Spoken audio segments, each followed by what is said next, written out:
1871 senesiydi.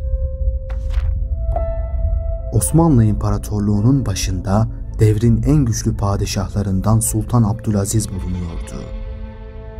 Bu dönemde Osmanlı ordusu dünyanın en büyük 3. ordusu kabul ediliyordu. Sultan Abdülaziz, Rusya'ya ilanı harp hazırlığında olduğundan askeri anlamda büyük yatırımlar yapıyor ve dünya silah sanayini yakinen takip ediyordu. O sene İngiltere'de Martini Henry adında bir tüfek üretilmişti. O dönem dünyadaki tüfeklerin atış menzili 200 metreydi. Martini Henry tüfeğinin atış menzili ise 500 metreye kadar çıkıyordu. Sultan Abdülaziz bu durumu yakinen takip ettiği için ileriyi görerek bu tüfeklerin savaşta çok işe yarayacağını düşünmüştü. İhale ve yardım kampanyasıyla İngiltere'ye hazineden tek kuruş ödemeksizin bu Martini Henry tüfeklerinden saraya 1000 adet getirtti. Bu 1000 tüfeği Tophane'ye vererek bozulmasını ve bu tüfeğin aynısından üretilmesini emretti. Ve böyle de olmuştu. Martini Henry tüfekleri Tophane'de sıfırdan imal edilmiş ve Osmanlı askerine dağıtılmıştı. Bu tüfeğe Türkçe'de aynalı Martin denilmişti.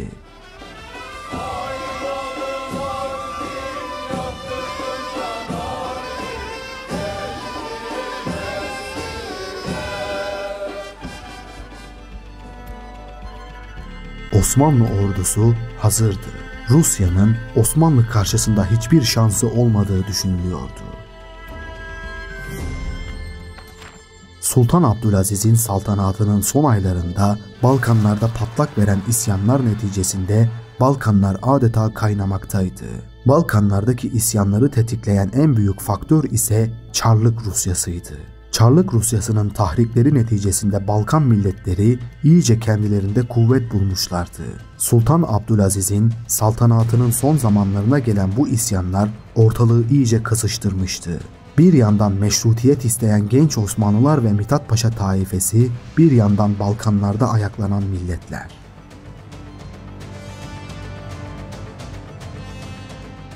Bu kaynar kazan daha fazla dayanamayacak ve 1876 yılının Mayıs ayında patlayacaktı. Tarihler 1876 senesinin 30 Mayıs'ını gösterdiğinde Sultan Abdülaziz darbeci junta tarafından tahttan indirilmiş, yerine Osmanlı tarihinde ilk ve tek Mason padişah olan 5. Murat tahta çıkmıştı.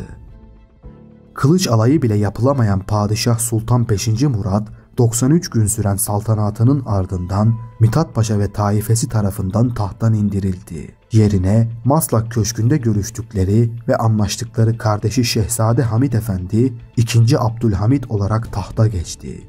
Böylece imparatorluk bir yıl içerisinde 2 darbe ve 2 padişah değişikliği yaşamış oluyordu.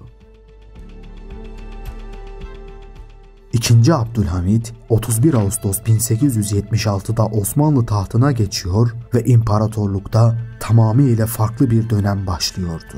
Balkanlarda çıkan milliyetçi isyanlar şiddetle devam ediyor, Çarlık Rusya Osmanlı Devleti'ndeki istikrarsızlığı çok yakından takip ediyordu. Bu istikrarsızlığın verdiği güvenceyle ırkçı isyanlara desteğini de artırıyordu. Bu isyanlar artık savaşa dönüşmüş ve Osmanlı Devleti 19-24 Ağustos 1876 tarihleri arasında cereyan eden Sırp ve Karadağ harplerini müthiş bir zaferle kazanmış ve isyanı bastırmıştı.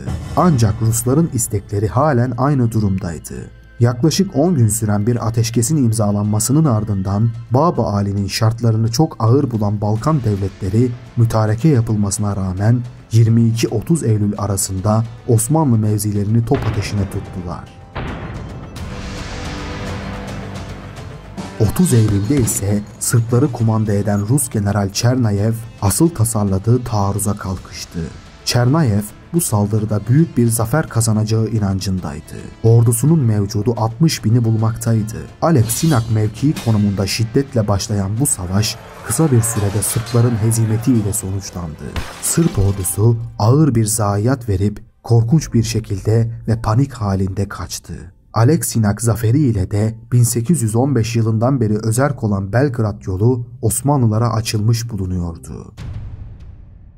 Çarlık Rusya bu Osmanlı zaferi karşısında adeta tutuşarak ultimatom verecek ve 48 saat içerisinde mütareke yapılmaz ise savaşa dahil olacağını bildirecekti.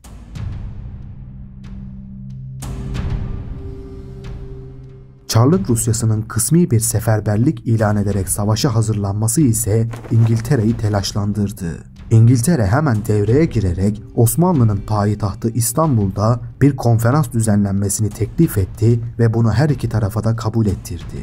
Böylece tarihe Tersane Konferansı olarak geçecek olan konferans toplanmaya başlıyordu.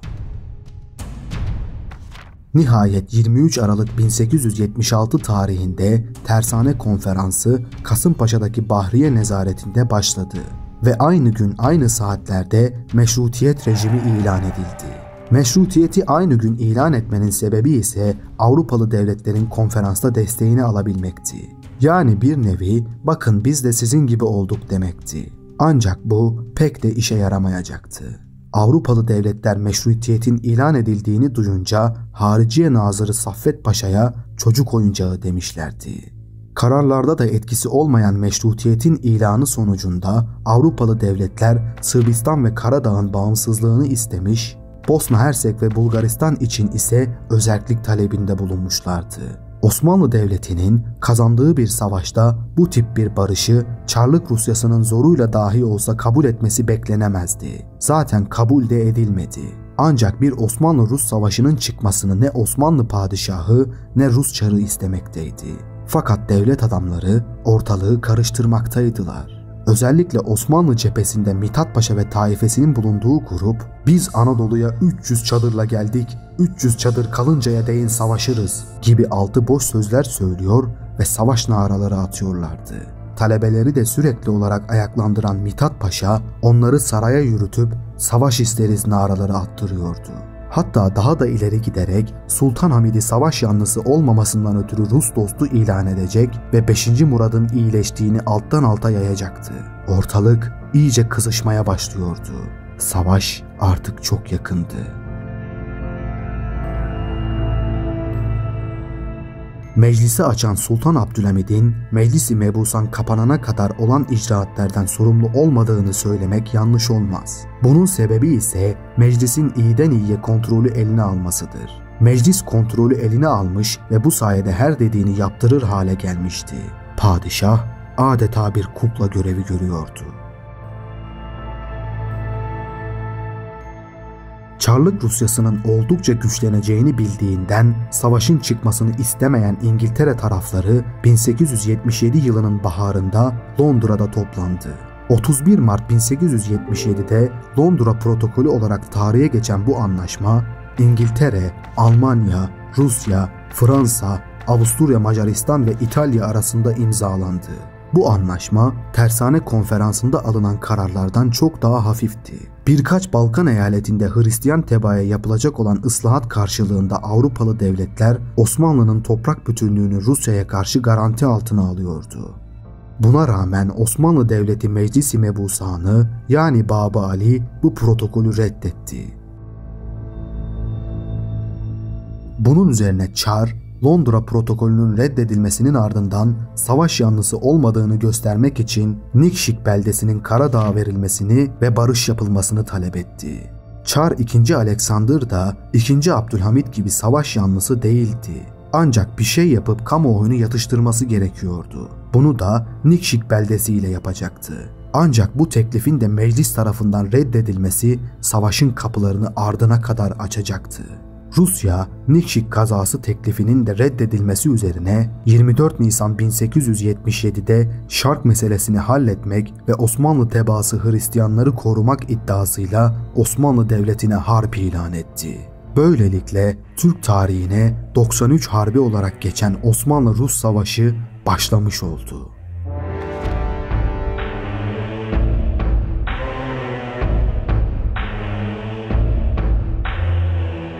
Savaş, batıda Tuna cephesi, doğuda ise Kafkas cephesi olmak üzere iki cepheden gelişecekti. Artık savaş başlamıştı. Tuna cephesinin Doğu Tuna ordusunda Serdar-ı Ekrem Abdülkerim Nadir Paşa komutasında hareket halindeki muharip asker sayısı 180.000 civarındaydı. Rus tarafında ise Rusçanın kardeşi Grand Dük Nikola komutasında 160.000 civarında asker bulunmaktaydı. Osmanlı Devleti'ne bağlı bir prenslik olan Romanya, savaş başlangıcında tarafsızlığını ilan etmişti. Ancak bağımsızlık kazanma düşüncesiyle Rusları sınırlarından geçirerek onlar da Osmanlı Devleti'ne savaş ilan etme kararı aldı.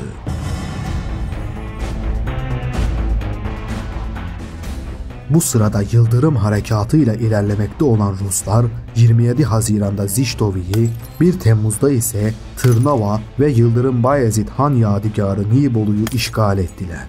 Alınan bu mağlubiyetler neticesinde İstanbul'da tedbirler alınmaya başlandı. Bu tedbirlerden birincisi İstanbul'da teşkil edilecek bir komisyon ile savaşın idare edilmesi kararıydı. Bu mağlubiyetlerin sorumlusu olarak görülen Serdar-ı Ekrem Abdülkerim Nadir Paşa ve Serasker Redif Paşa azledilerek Divan-ı Harbe verildiler. Tuna ordusu komutanlığına Abdülkerim Nadir Paşa yerine Mehmet Ali Paşa getirildi. İstanbul'da alınan bu tedbirler kısa bir sürede tesirini göstermeye başlamıştı. Mehmet Ali Paşa, Rusçuk tarafına yönelen Grand Dük Nikola'yı mağlup etmişti. Bu zaferle Rusların eline geçmiş bulunan Balkan dağlarının güneyinde bulunan yerler geri alınmış oluyordu. Süleyman Paşa ise Şıpka geçidine yöneliyordu. Ancak 21 Ağustos'ta başlatmış olduğu taarruza ve şiddetli saldırılara rağmen geçidi bir türlü geri alamadı. Şıpka'nın da düşmesi üzerine Tuna cephesinin batı komutanlığından sorumlu olan Osman Paşa'nın Plevne savunma hattını üzerine alması emredildi. Hattı üzerine alan Osman Paşa hemen tahkimata başladı ve cepheyi güçlendirdi. Bu tahkimatı haber alan Grand Dük Nikola, ordusunun batı yönünde böyle bir kuvvetin tehlike oluşturacağını düşünerek Batı cephesi komutanı General Krügner'e saldırması için emir verdi. Bu saldırı 8 Temmuz'da henüz takviye alamamış Osmanlı kuvvetlerinin bu mevkiden atılması için gerçekleşiyordu. Osman Paşa'nın komutası altında 40 tabur kadar asker vardı. Ruslar ilk defa olarak 20 Temmuz'da Plevne'yi almak amacıyla taarruz ettiler ve Osman Paşa'dan ilk silleyi yediler.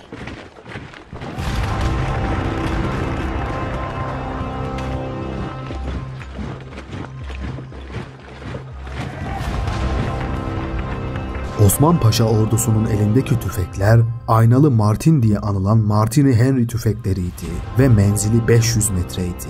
Ancak Rusların ellerindeki tüfeklerin menzilleri ise yalnızca 200 metreydi. Ruslar daha taarruz için yaklaşamadan Osmanlı neferleri tarafından yarı yolda vuruluyorlardı.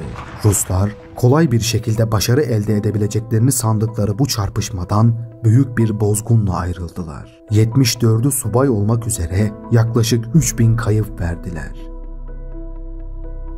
Osman Paşa bu başarısından dolayı İstanbul'da bulunan 2. Abdülhamit tarafından tebrik ve takdir edildi. Bu mağlubiyet Grand Dük Nikola'yı sinirlendirmişti. Krügner'i tekrar takviye ederek bir kez daha saldırması için emir verdi. General Krügner bu sefer büyük bir kuvvet ile Plevne önüne bizatihi geldi. 30 Temmuz'da 30 yaya taburu, 30 süvari bölüğü ve 186 top ile yeniden taarruz etti. Fakat yeniden mağlup edildi ve kuvvetleri perişan bir şekilde ricat ettiler. Firar eden Rus askerlerinin birçoğu Osma Deresi'ne düşerek boğuldular. Böylece 2. Plevne Muharebesi'nde Ruslar 20.000'den fazla yaralı, 8.000'den fazla kayıp verdiler. Türk tarafında ise 300 kadar gazi, 100 kadar da şehit vardı. Osman Paşa'nın zaferi İstanbul'da ve Moskova'da büyük yankı uyandırdı. Osman Paşa'ya 1. rütbeden Nişan-ı Osmaniye verildi ve 2. Abdülhamit kendisine kabzası altın olan bir kılıç hediye etti.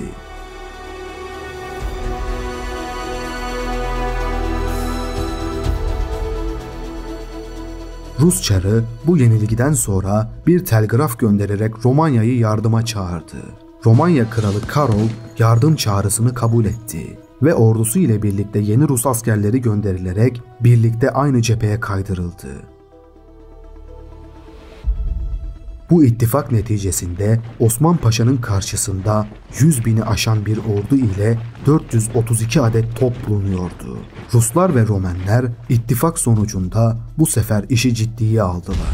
Öyle ki 7 Eylül sabahından 11 Eylül sabahına kadar gece gündüz şiddetli top atışları ile Osmanlı tabyalarını yıprattılar. 11 Eylül günü Rus ve Romen ittifak ordusu Plevne hattına karşı bir kez daha umumi hücuma geçti.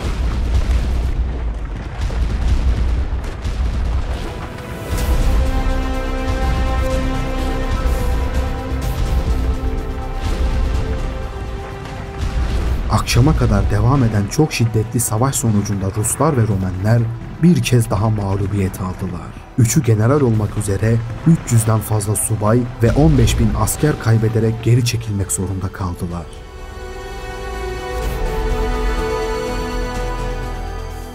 Osman Paşa'nın bu galibiyeti sonrasında 2. Abdülhamit kendisine bir telgraf göndererek Osman Paşa'ya gazilik unvanı verdi.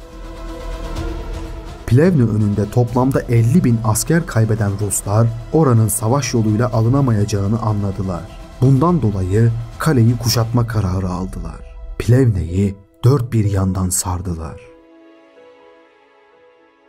Osman Paşa'nın elinde fazla bir erzak bulunmamakla beraber ya teslim olacak ya da Huruç hareketiyle düşmanı yarmaya çalışacaktı. O tabii ki teslim olmayı değil, savaşmayı düşündü. 10 Aralık sabahı ordusunu ikiye ayırdı. Ruslar bu durum karşısında şaşkındı. Osmanlı cengaverleri Rus hattını yarmaya başlayarak 3 büyük istihkam ve 11 kadar topu kısa sürede zapt ettiler. Fakat Huruç hareketini tamamlayamadılar. Osman Paşa, Huruç hareketinin tamamlanamamasından dolayı geri çekilmeye karar verdi. Ancak bu sırada ittifak askerlerinin top atışlarından seken şarapnel parçaları Osman Paşa'ya isabet etti. Osman Paşa yaralanmasına rağmen geri çekilmeyi tamamlayabildi. Ancak artık savunma yapılamayacak hale gelinmişti. Emrinde bulunan komutanların ısrarı sonucunda teslim olmak zorunda kaldı. Rus karargahında bulunan Rus Çarı 2. Alexander, kahraman Türk Paşasının kılıcını iade etmek suretiyle Gazi Osman Paşa'ya ve Türk ordusuna saygısını gösterdi. Plevne kahramanları harbin talihini değiştiremediler. Fakat Türk ordusunun askerlik şerefini kurtarmış oldular.